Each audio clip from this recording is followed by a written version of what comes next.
আজি মই বানানা plate decoration এখন কৰিলোঁ। কেনেকুৱা লাগিছে চাওঁ আহকচোন। এয়া চাওক, ভাল লাগিছেনে? এই বহুত ডাঙৰ কল এআখি বজাৰৰ পৰা কিনি আনিছিলে। তাৰে মানে খাই আদায় কৰিবই নোৱাৰি, এটা কল 3 কৰিলেহে খাব পাৰি। সেইবাবে কি কৰিম ভাবি মই বোলো প্লেট এখনকে ডেকৰেশ্যন কৰি পেলাওঁ। এয়া তাৰ বাবে মই এয়া কলবোৰ পকি যোৱাৰ পিছত এটা কল ল'লোঁ। এটা কল লৈ সুন্দৰকৈ তাৰ বাকলিটো এৰুৱাই ল'লোঁ।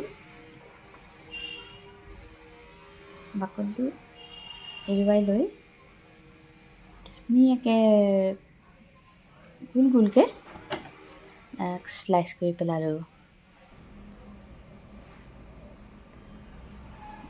মই বাকলিটো এৰুৱাই আছোঁ, ইমানেই ডাঙৰ নহয়নে বাৰু কলটো। তাৰপিছত এয়া মই কটাৰী এখনেৰে সমানকৈ গোটেই আৰু গোলকৈ গোটেই পিচখিনি কৰি ল'লোঁ। মোৰ হৈ গ'ল পিচ কৰা। তাৰপিছত এতিয়া মই ডেকৰেশ্যনটো কৰিম আৰু একেবাৰে চিম্পুল।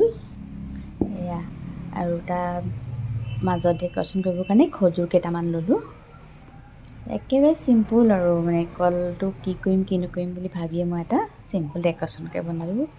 আৰু মোৰ কণ্টেণ্টটো নাইকিয়া হৈছিলে, সেইবাবে মই এটা কণ্টেণ্টকে বনাই পেলালোঁ। এয়া চাওক, এইদৰে মই কলবোৰ ইটোৰ পিছত সিটো জাপি ফুলৰ আকৃতি কৰি পেলাইছোঁ।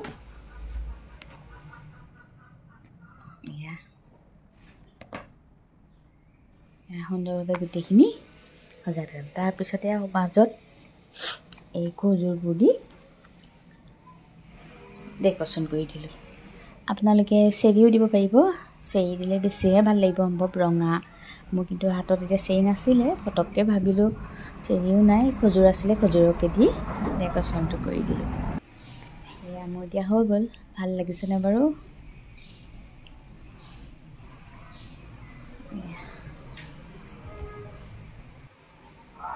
ভাল লাগিলে লাইক এটা কমেণ্ট এটা কৰি দিব।